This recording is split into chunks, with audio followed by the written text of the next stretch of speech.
Oh, where's your head at? Indeed, it is time for the Grey Wealth here on Edge Radio Australia.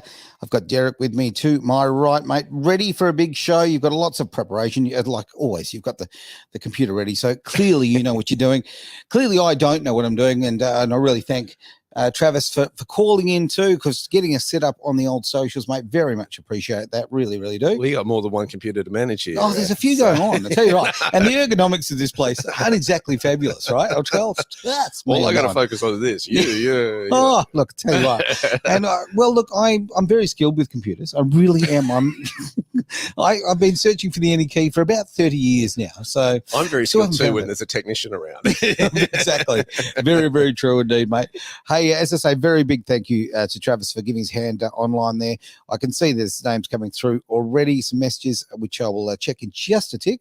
But I'll throw to you, Derek. Let's get into the show, mate. And what have we got on today? This is a big one. And I've got to put it in context. So most people, if I say what's going on, they'll go, and so, okay, right? And it's this there's a Representative Thomas Massey in the United States, who has announced the introduction of HR 8421, which is the Federal Reserve Board Abolition Act. Right. I'm sorry. I didn't mean to laugh at that. That sounds very serious. I've just seen the message that came in from Travis. So, all right. Okay. With that, I think I'll just turn that off. Okay. Lovely. Fantastic. Now, what is this? It sounds like abalone. Okay. All of a sudden, I'm thinking of lunch. No. So think this hashtag in the Fed. That's what he's wanting to do. Yeah. Right. Let's put it in layman's terms. Okay. And so what he's doing, he's wanting to abolish the Board of Governors of the Federal Reserve and the Federal Reserve banks. Repeal the Federal Reserve Act of 1913, which is when the Federal Reserve was actually created, the whole system. In 1913. Yep. It's been a while. Yep. And so, this is his reason is that Americans are suffering under crippling inflation and the Federal Reserve is to blame. He said during that flu, the Federal Reserve created trillions of dollars out of thin air and loaned it to the Treasury Department to enable unprecedented deficit spending. And by monetizing the debt, the Federal Reserve devalued the dollar and enabled free money policies that cause high inflation we see today. Yep. So, okay. To put this in context, this is a huge deal because if American dollars are issued, it's the Federal Reserve that does that. Of course. Okay. So the US government says, we want money. They go to they sell some bonds. Yep. The bank, Federal Reserve buys and prints money. It goes into circulation through the retail banks. This is a big deal if you get rid of this. This is entire interruption of centralized banking. Okay. So it's a really brave move. Okay. What chance has it got of actually passing? And that's a very good question. That's probably the next question that most people have asked. This conversation hasn't come up the first time. This has come back again. I think most economists say it will never happen. Right. I believe it will. Ooh, so I'm taking the contrarian view here. Yeah. I believe it might take a little time, but a couple of years ago, I was saying certain things about certain commodities that they will go up, and they have, and we'll talk about that a bit later in the show. Rome wasn't dismantled in a day, right? Well, it can take one day. Okay. It's funny though. You see things in the future, and it's the timing that's really hard to get right. Okay. This is huge, and a lot of people think you're crazy saying that, Derek. I've been listening and doing lots of research. I listen to prophets and stuff like that. They've been calling. Some of them have been saying this is going to go. This is huge, and I think we're beginning to see some cracks in the system. So. The question is for me is how practically does it work then if the Fed does go, right? Okay. So, well, my question is what do you replace it with? Exactly. Well, I think you replace it with the Treasury. Okay. The US Treasury actually controlling that then. Wouldn't that that sounds like common sense to me. That sounds ridiculous. Well, it's interesting. I always go back to that piece of history where Abraham Lincoln did something similar. He got rid of the merchants and basically issued the greenback note. Now, that's okay. To me, it's really interesting you say that because the greenback to me growing up was always just the nickname for the US dollar. But I didn't realize, obviously, it has far more. It's got a lot of history. Obviously. He didn't want to get a loan for the war, the Civil War. And so what did they do? He was advised to issue his own currency. Okay. And he said, really, will they use it? Will they accept it? And they said, if this is backed by the United States government and is good for paying taxes, they will use it to buy cigarettes. They'll use it to settle debts. They will use it to pay their taxes. If you can use it to pay your taxes, it'll get used. And it got mass adoption after that. Okay. So he was able to fund his war through that means. Okay. I mean, when you think about the pivotal moments in American history, they've had a lot to do with tax. Let's face it, right? Little thing that happened in Boston. It's just interesting to me that he would invent this so people could pay their taxes. It's kind of yeah. I mean, it was either that or go into debt to the bankers. Yeah. And use this. No, it makes sense. I get it. It's just, I mean, it showed the forethought of the man. Let's face it. Yeah, it was interesting too how Napoleon sold off that little piece of America, Louisiana Purchase. He was in a similar situation, facing the Napoleonic Wars. He didn't want to deal with the bankers. Yep. So France sold that land to the United States, and he used the funds to pay for his wars there. Question for you: in the US, do they actually study these things? Like, is this something that's brought up in schools? I've never studied in the United States, so I can't say firsthand. There's certainly I think the education system in America is not what it was 20, 30 years ago. Okay. Certainly in America, you pledge allegiance to the flag every morning. Sure. There is a strong sense of 4th of July, knowing what the Revolutionary War was all about, the 4 founders. You'll hear Americans quote this, and this is a huge part of their identity.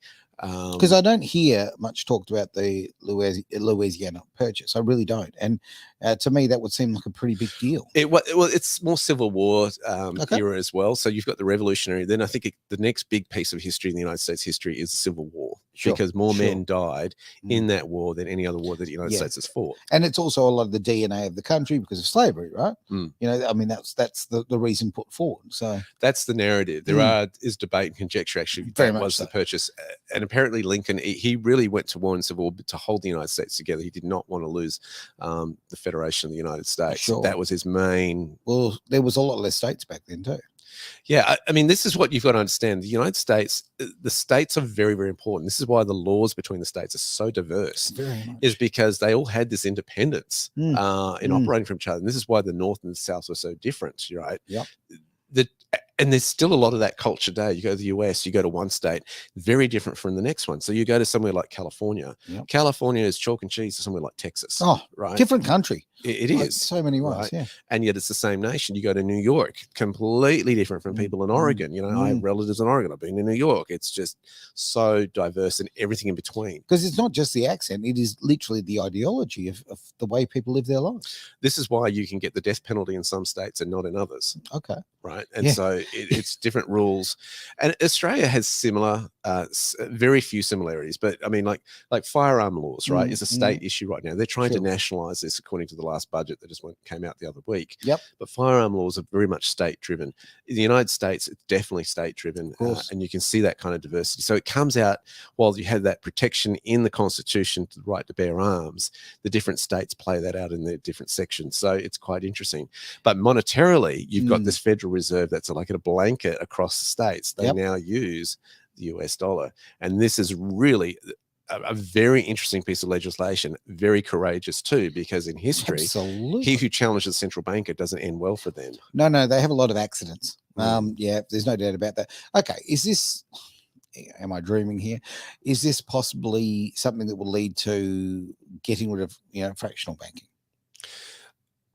I think it'll lead to going back to a gold-backed standard. Okay, that I'm with you on. Right. I think so. I think it's also going to challenge the CBDCs. You've got states who are challenging that legislation and have outlawed CBDCs to be done in their state, which is really courageous, right? And so this is why this is a big deal. Of course. Because a central bank would love CBDCs because it's the future of money. That's the way they're selling it. It's ultimate control, right? And so if you can eliminate that, if you can have that right and that power in that system to issue currency, he who has the right to issue currencies has ultimate power. Sure. Okay. Because the borrower is servant to the lender. Cool. Okay. And this is what it's been, is the Federal Reserve for the United States to borrow money, to get money, it has to go to the Federal Reserve to borrow it. Yeah. And this is why the debt has just gone nuts over the last 4 years, because they've just been printing.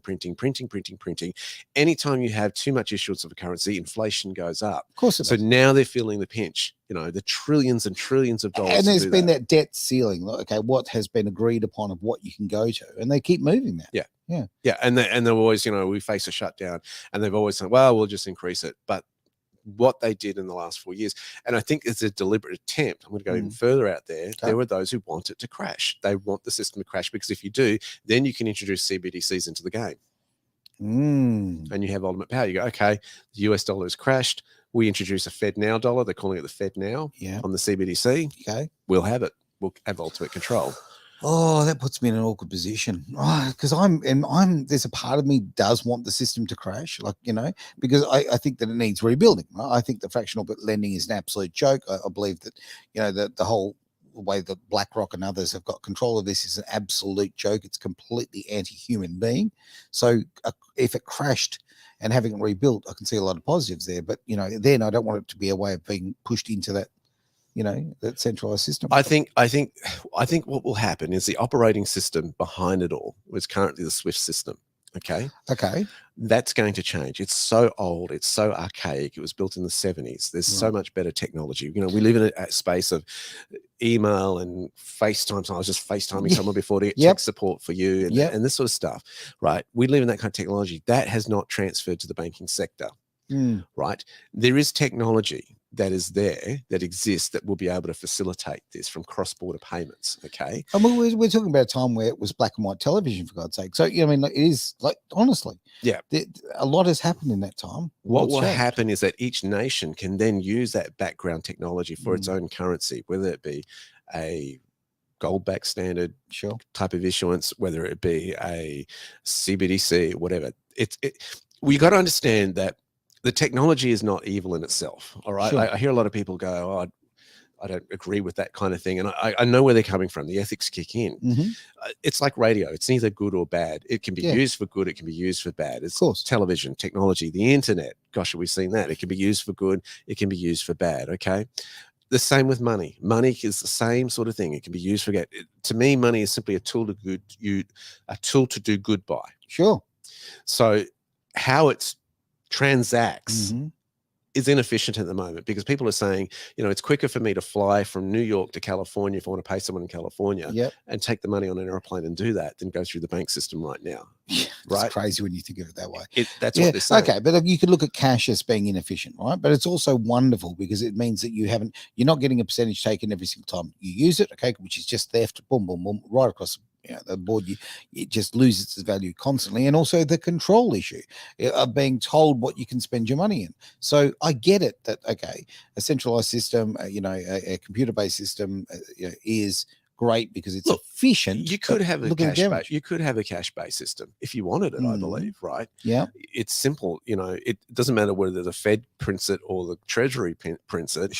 If it's, if they have something like gold backed, that's probably more valuable than something that is now on fractional reserve banking, which simply means that it's all good in faith and on what it says on the note, that this can be used to settle debts and taxes. And so what you're moving towards, so you could have cash, but governments don't like that because they have less control of it. So those who are thinking more totalitarian, they don't like it because they want to see what's going in there. So, well, look, when the GST came in, and that's 24 years ago, right?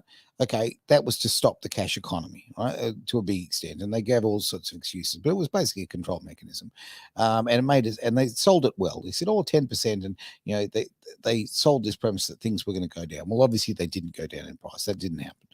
But sorry, this is GST. GST, with the GST point of view, right? But that was just a really good way of trying to squash the cash economy.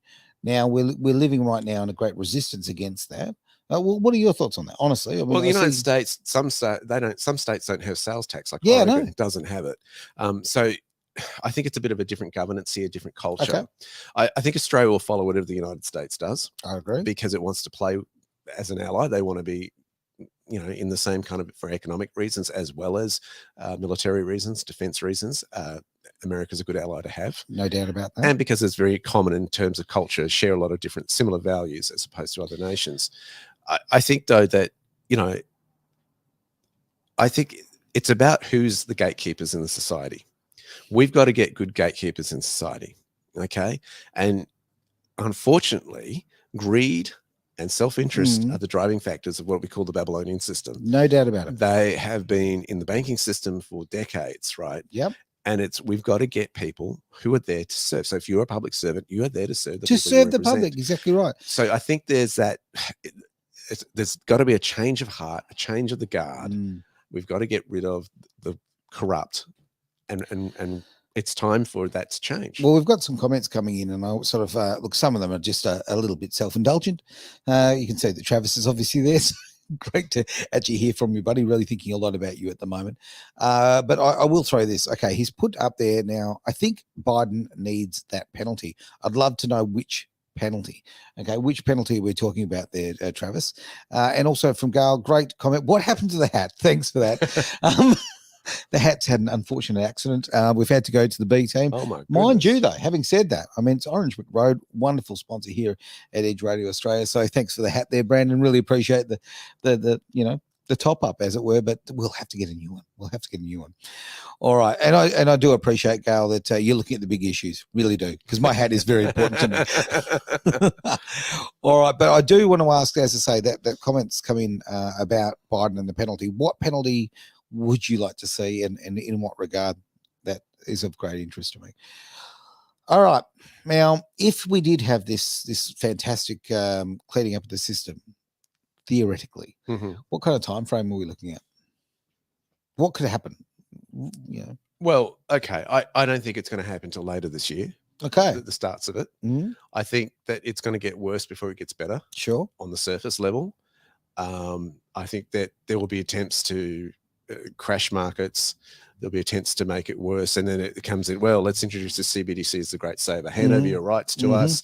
We'll calm things down and do that. Well, you sent me a great post today, right? Literally, you sent me a post today about our Labor minister, right? Literally the Minister for Labor, and his ridiculous comments about and Freudian slips. Did you want to sort of explain on that? Because I think they're very much trying to push this digital ID for all citizens of Australia. And I say, why? You've got a tax file number. If you're running a business, you have an ABN or an ACN. You have all of that in place already. Why do you need a further step? And I go, oh, well, because we need to identify people in a one-step process as opposed to multiple. I actually think multiple is a better system. Of course it is. It's got checks rather than balances. Exactly. And it authenticates someone even further, as opposed to, hey, you have that one number and you're going to hack into a system and steal someone's identity very easily if it's centralized. It happens all the time, okay?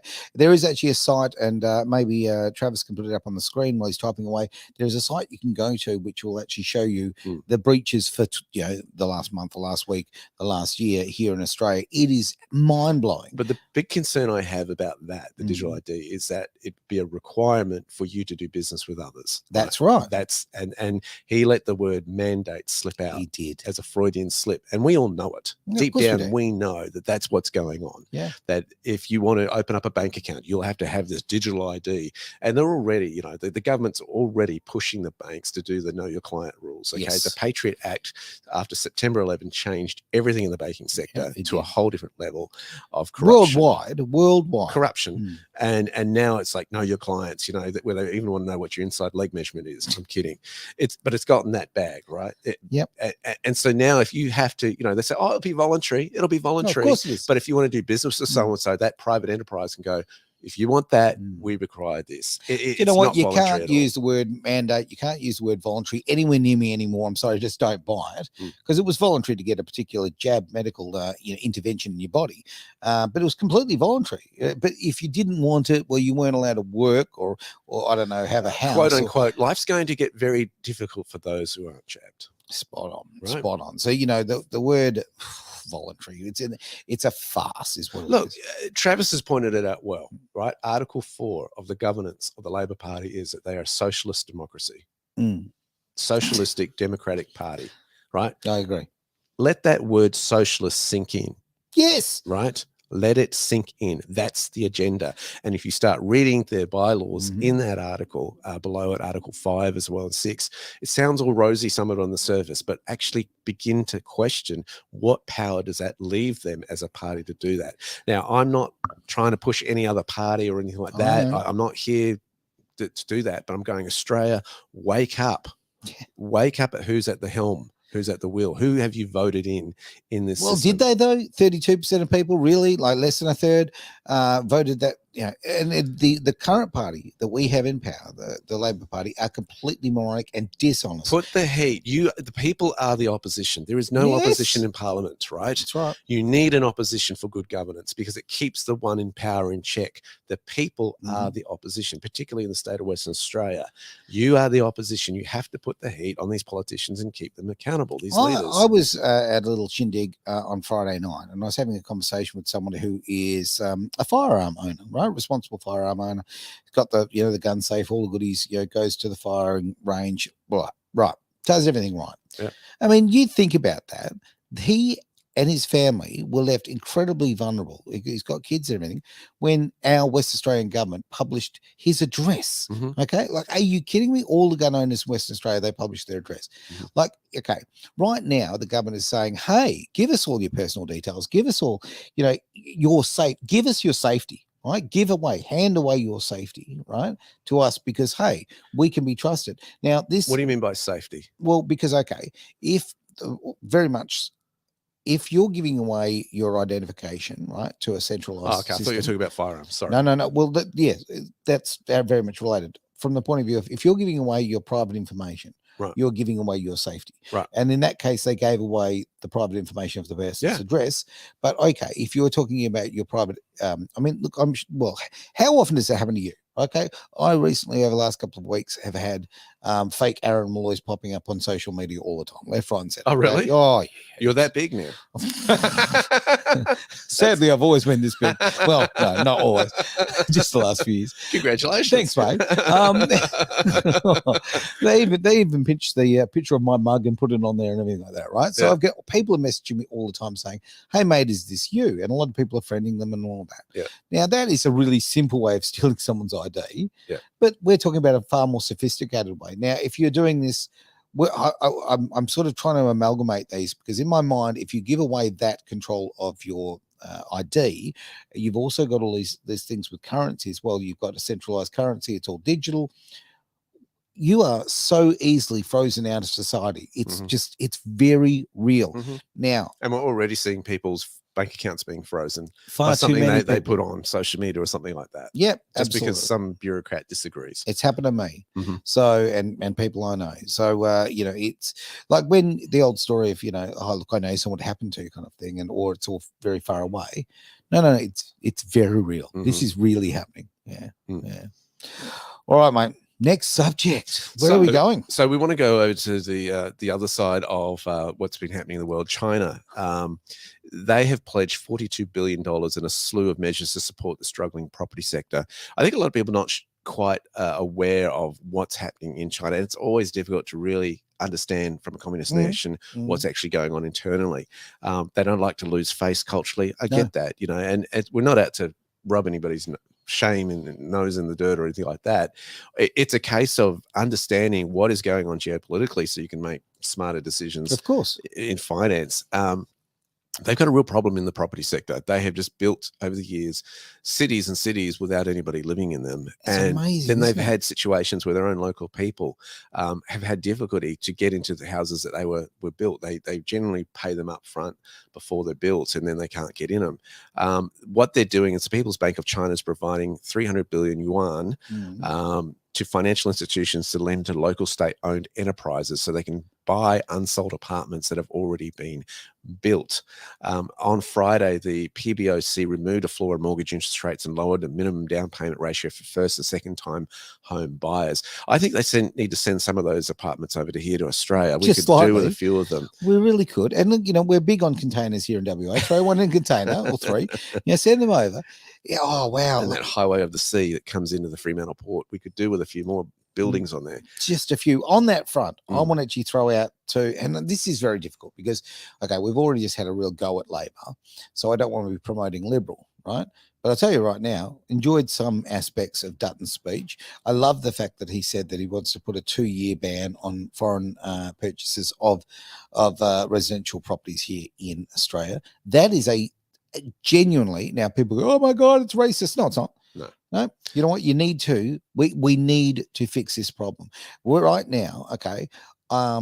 People are paying a lot of money to live in people's garages. Okay. And this is real. It was an option for me. It was something I actually had to look at. Do I want to live in someone's garage, right?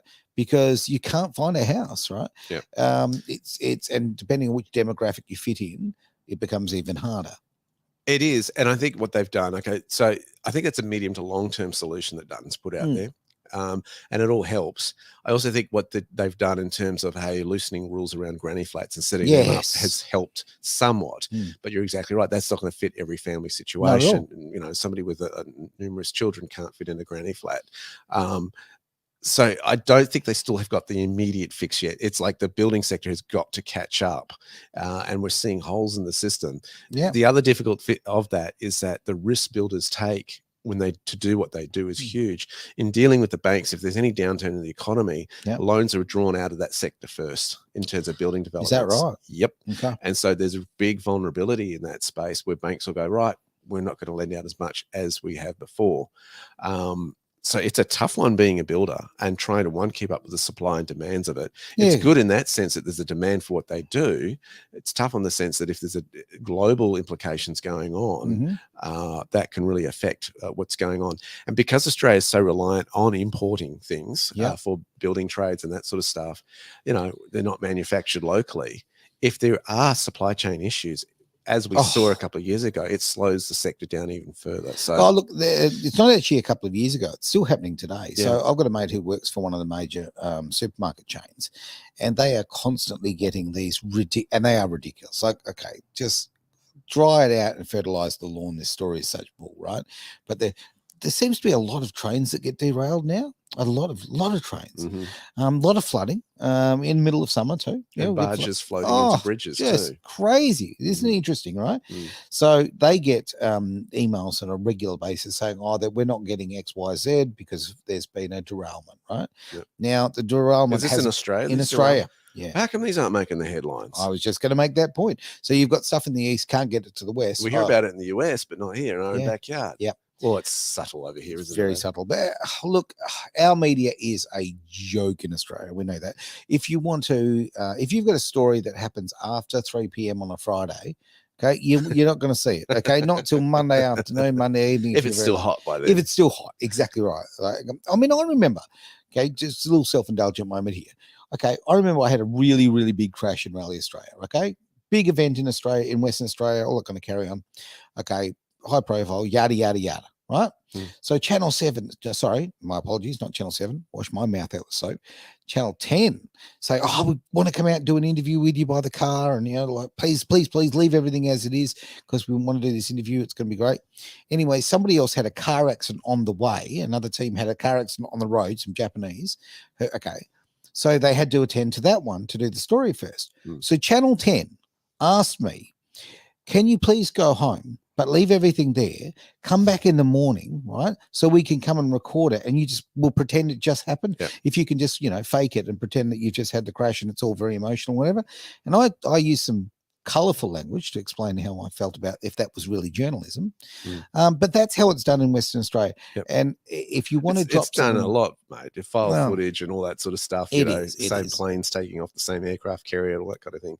Now we've got another comment coming in there, and I do apologise for the fact that the screen's a long way away, and I have not got the old glasses on there. If you could, read it. Mariska says we moved to Karratha, and for a small basic house, we're seeing $1,550 a week. Wow. And we needed a 3x2 as I have 5 children, but landlords are abusing the system because we can't afford to move nor afford to stay. And that is absolutely disgusting. That's a lot of money for it really is.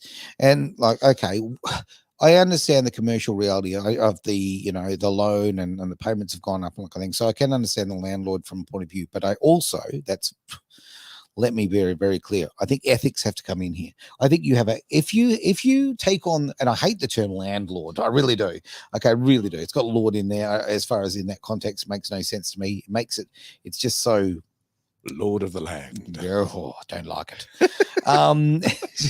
So Australian, mate. G'day, mate. If you're an aristocrat, you might look at it a little differently. That's right. I very much so. But I think there's an ethical responsibility you have. If you take on that role as a person who owns property, who is renting it to others, you need to have a community mind. And I understand free enterprise. I'm very much for it. But when you are just pulling the piss, and that is pulling the piss. Well, Aaron, rents up there have always been high. They have, right? I know. Especially in a mining boom type of thing. I think, and look, I'm not justifying what Mariska is going through here, but they've always been high in that sector, always above what they would pay in Perth, no doubt about the CBDs, right? Yeah, because they're making big money up there. There's not as much choice in terms of land, so supply and demand. Look, I feel for her. I mean, that's a big chunk of your household budget going, even if you are on big dollars of over $1,500 a week. But, I mean, yeah, so. I get it. It's also on the other side, a landlord. It's not as easy as it sounds. I know it's not. I know. Okay, because I've been on the other side. I've done both. I rented and I've owned property and done both. And when you have somebody in there who's playing games with you, won't pay the rent on time, is damaging your property, or you don't know what's going on, you know they're not telling the truth. When your gut just tells you they're pulling the wool over the property manager's eyes or something like that. It's a hard game because you're stuck in a contract and they have more rights than the landlord does, right? And it's your property and you're taking the risk. And if you've got a loan on the property, it's a tricky balance too to make sure it's positive, because if they want to always bring in a professional, like, oh, there's cockroaches in the coming in, it's just from the garden. A $7 can of Mortine will get rid of them, but they want to bring in a professional $220, right? Yep. Minimum these days to do that. And it's like, that's going to cost me a lot in terms of the profits of what we're doing here. But this is also, we're going to talk about the middleman situation when you've got the estate agent who's pulling the Mickey, right? Because what happens here is, for argument's sake, our old premise where Ed used to be, okay, for 18 months we had a problem with a toilet, right? Okay, it was playing up like a Karen. And they sent somebody out to assess whether or not the cistern needed replacing. Now, anybody with half a brain goes, the cistern's buggered, right? It's old, it needs replacing. So they sent someone out and they assessed it. Now, that costs more than the cistern. Where is the intelligence here, right? And, this is what that is, the middleman, it's the agent deliberately making income for themselves. Everybody wants a piece of the pie. I was in a worse situation. I used to run a US property syndication. Oh, wow. And we had one of the property managers looking after one of our properties, supposedly looking after one of our properties. We're getting paid. The money wasn't coming through. And I kept saying to the guy who was looking after us, there's something not right here. Sure. 6 months later, going, there's something going on. We did some background research on this individual, found out that they were stealing money from anybody who was outside of the state. Wow. Right? Just wasn't paying them. So we weren't getting our cut of rent. They were pocketing it all. Boy, we had to move that quick. And you go, what do you do here? Do you take this person to court over it? Is it worth all the legal expenses or not? Or you just cut your losses and move on? Sure. Thankfully, we didn't have those properties under mortgage. Those were owned outright. But it cost us huge time, right? Of course it would. And so there's always it's got to be a win-win for everybody. It's really simple for a landlord. All they want to know is, one, the house is being looked after and they're getting paid on time. That's really that simple for them. Of course. For the tenant, hey, look after them. Treat it as your own place, right? In the sense of, you're going to do the gardens, look after the gardens. Now, I know you don't have to be immaculate like it's your own, but but it is your own because it's your home, right? And have pride in your home. Yeah. And look, as a tenant, I don't like pouring money onto the lawn in terms of the lawns and stuff. But, I'm right now, my wife and I are renting from friends. Right. I want to honor my friends, look after the lawns, and they look after us. This kind of comes back to what I originally said. This is about ethics and respect, right? Whether you're a landlord or a renter, rather, you've got to respect people, right? Bring back those ethics and don't be all just dollar focused. Well, I'd be the tenant that I would want my tenants to be if I was currently renting. I mean, had properties to rent at the moment. I've been in that situation. Yeah, I went back in the day when I was working for DMG and they move you around, whatever, and I'm living all over the place. I rented my house out, and I need to come back to find that one of my bathrooms was now an Avery. Like, it's people don't show you respect, and the damage that they do, it comes from both ends. But I hear this lady's situation here, which is paying ridiculous amounts just to try to put a roof over their head, and I think, was it 5 kids? 5 kids. You're busy. She's got a work cut out for you. I've got 4. I get it. It's full on. Yeah, it is. It is. Well, I think after 3, it stops being parenting. It becomes more a military sort of organization. It changes the dynamic from 3 to 4. It really It does. really does. Thanks for getting the questions in. And I see Mr. Cartier has disappeared for a bit, which is fantastic from the point of view of have. I didn't mean it that way. I meant from the fact that I'll just finish there, shall I? No. Great questions coming in, and I love the fact that look, yes, I am big boned. Thank you, Travis. I really do appreciate that. Some frightening things. He's also put that I need to be mandating wearing long pants. So he covers the big issues. Glad to have him here. All righty. Keep those questions coming in and comments. Really, really good stuff. Where are we heading there, Travis? I'm sorry, Derek. That's okay. My Brian. apologies. That's right, Brian. That's all right, Arthur. President Putin and Xi Jinping are meeting at the moment with Russia, China talking. And it's come out in those discussions, Putin saying that 90% of the trade deals between the two nations are made in rubles and yuan. Now, this is interesting because now people go, well, what's the big deal about that? Oh, well, there's a thing called the petrodollar, which is any deals that are done have been done in US dollars as opposed to local currency. Yep. Now, when that war occurred where the sanctions were put on Russia with the Ukraine battle, they basically weaponized the US dollar against them and said, right, we're going to block you out of the SWIFT system, which is the cross-border payment system that moves money around. Okay, so what is Russia supposed to do? It's got energy to sell. It's got to still run as an economy and fund its war. Yep. It's an interesting sort of situation where they said, we're not backing out. And they've planned for it, you can tell. So they have got the BRICS nations going now. And of course, Russia and China are buddies in that system. And so it's interesting to hear this, that 90%, we've got a number on it now, of the trade deals going on are done in their local currencies and not the US dollar. Yeah, you know what my thought is on that one? Good on them. Good on them. I think that, again, sovereignty is so important, okay? And keeping yourself independent and control of your own destiny is really important. And by doing that, taking it out of the UN's hands, okay, or the WHO's hands or whoever, it's all basically the same organization, let's be honest. Good on them. It's so important. And I think that, I've seen other countries before in the past having all these sanctions involved that have really damaged the country.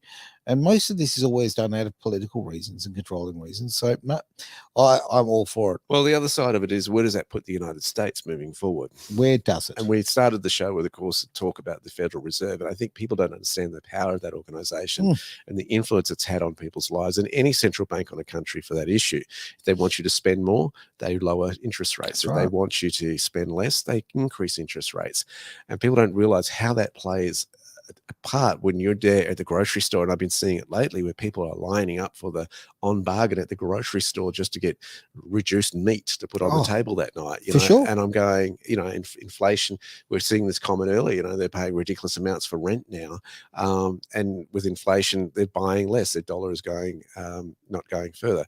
However, having said that, those nations that are in allies of the United States, where does that put that if the US doesn't have its dominance as far as economic power is concerned, when it has a currency that's in most demand around the world?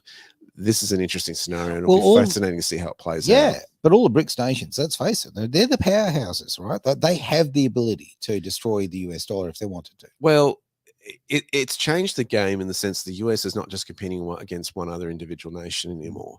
They've got a collective of nations that have settled up here as far as economics is concerned. Obviously, we've seen allies form certain world wars, and we've seen the power of that, the Axis versus the Allies, etc., as that played out in World War II. But now we're seeing it on economic terms, a battle that doesn't necessarily mean bombs are dropping and bullets being shot.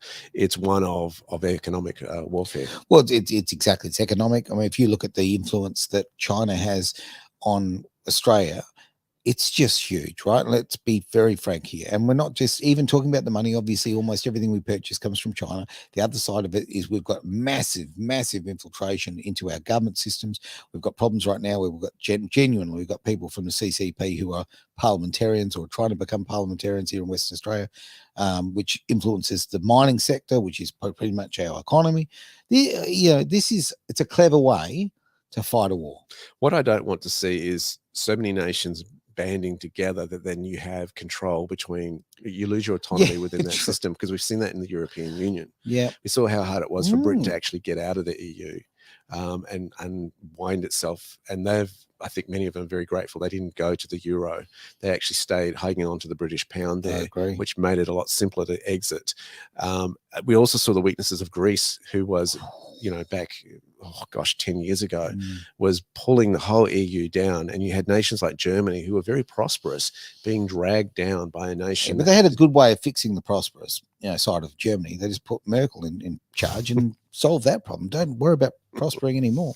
And I don't want to see that happen to the United States, where it has to go up with other nations to basically support a currency because there's such a collective against it. Then you're getting into murky waters. Then you're moving against sovereignty in that situation. I agree, but hang on, I thoroughly agree. I mean, I don't want a euro, and I think that each country should have its independence. I think the currency is very much the bedrock of that.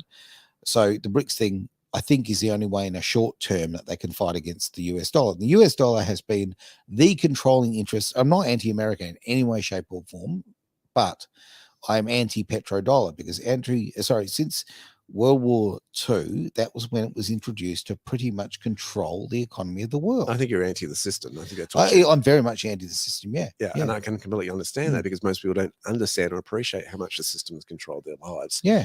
I think it's interesting too, from an Australian perspective. You think this stuff is out there? It wasn't all that long ago, a few years ago, that Singapore was talking about buying the Australian Stock Exchange. What? I didn't know that. Yeah, about 10 years ago. Wow. Because what had happened was so many players. What happened was Australia made it so difficult to do. Like, I'll give you the options market, right? Stock options market. They would change the rules all the time, right? And what that requires is all of these trading houses have to get the lawyers in again, change all the rules and all the product disclosure statements and all the internal documentation that goes on. And soon they got to the point, you know what, Australia, you're not big enough.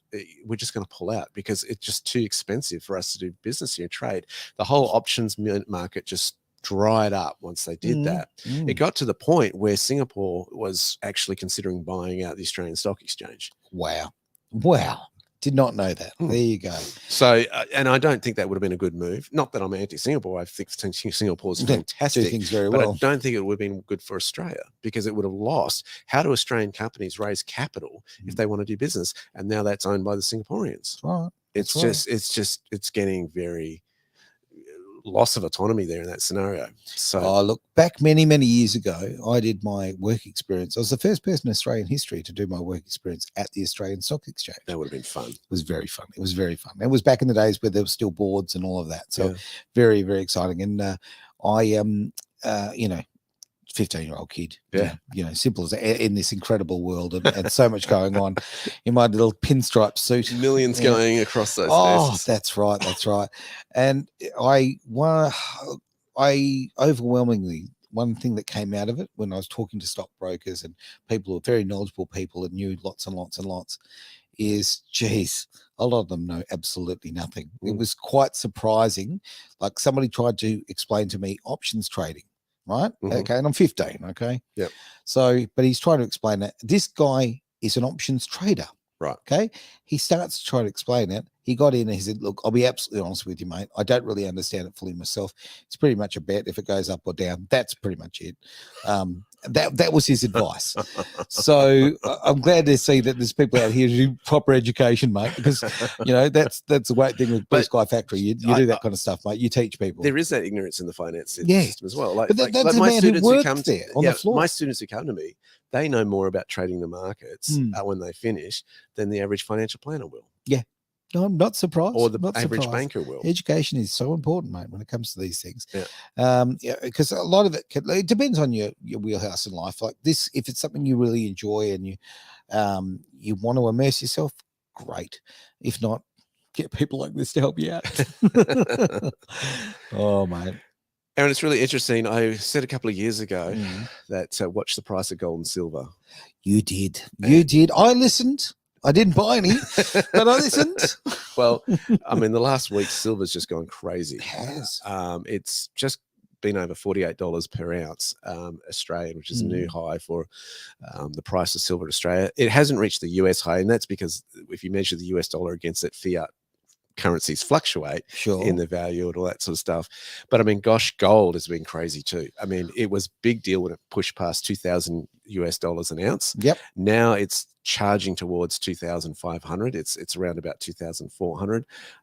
Not surprising though, because you look at what's going on both in the banking world, so the industrial level, and also the retail level. So yeah, let's consider the industrial level at the moment. The central banks have been buying up gold for years now, particularly China. You remember the big debacle with the Perth Mint where they discovered that it wasn't as pure according to the contract that they wanted. That is McGowan's gold standard. I won't have you sort of to belittle that. While China's been doing that, it's also been dumping a number of US treasuries recently. Right. So on the whole fiat US dollar type thing, the bonds and the IOUs, worth a staggering $53.3 billion. Say that again. $53.3 billion. Now, when you drop that kind of money on the market, it causes splashes, right? Yeah, of course it does. And people have always seen any uncertainty in the markets, they see precious metals as a safe haven. Of course it is. Yep. So a lot have been pushing towards that, going towards that. What's also interesting is I'll come back to the investment mindset in a moment. I'll talk about on the retail level. There's been a big movement I've seen on social media stuff, and maybe it's just the algorithm pushing stuff towards me. But there's a lot of people buying precious metals as a prepper, just in case type of thing. That and particularly in America, they're very concerned with all the illegal immigration that's been going in the United States. That, of course, these are volatile times socially for them as well. They feel like they've been invaded internally. I agree. And so they have wanted to go, look, if things go terrible as far as the economy is concerned, at least they've got precious metals that they can exchange with, barter with, etc. Literally a physical thing. Yeah, it's a physical thing. And they'll even go into junk silver, which is like old coins that have silver elements in it, like the silver dollar in the US. Sure. They'll collect that as well, just so they can buy things with it, because it's recognized this is traditional money. This is real money, they call it. Real money. Yeah, God's money. And so that's really interesting what's been going on. So we've been seeing that at a retail level as well, people gobbling it up. Also with silver, you've seen an increase in industrial use for it and demand for it. It's the best conductor of electricity. This I see is a big deal. When it comes to silver, this is, I mean, let's face it, everything's got a circuit board. Everything you buy has got a circuit board in it, right? Your solar panels and the big push towards green energy, there's silver in those panels and that sort of thing. It'll be interesting to see what they do in a few years if silver goes so high that they'll be dragging the silver out of those panels in terms of trying to recycle and strip them down. Recycling your teeth, the way things are going. So that's been going on. And what's also been happening as far as the investments are concerned is that they've often thought that silver is undervalued in respect to the gold silver ratio. So it used to be the average is that you could have 16 ounces of silver would buy you 1 ounce of gold. That ratio now is about somewhere between 70 to 80 ounces of silver will buy you 1 ounce of gold. So they've said that this price of silver has really been squashed of time. And so I'm not surprised to see this increase going on. Because the movement is quite substantial. We're talking about 50% gains, right? Yeah, it has been since 2022.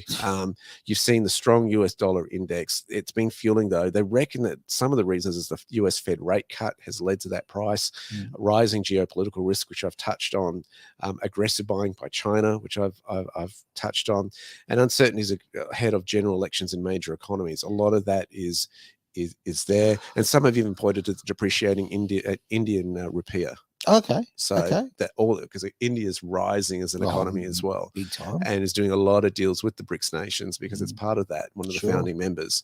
So you see all of this going, and you see people going, "Hey, I want to move to precious metals in these uncertain times." Now, I believe 84% of countries have an election this year. Right? How many? 84%. Wow. It's the highest ever in history, I'm told. Right? Wow. So that's got to, let's face it, that's got to create uncertainty. That uncertainty would actually, change values. Yeah.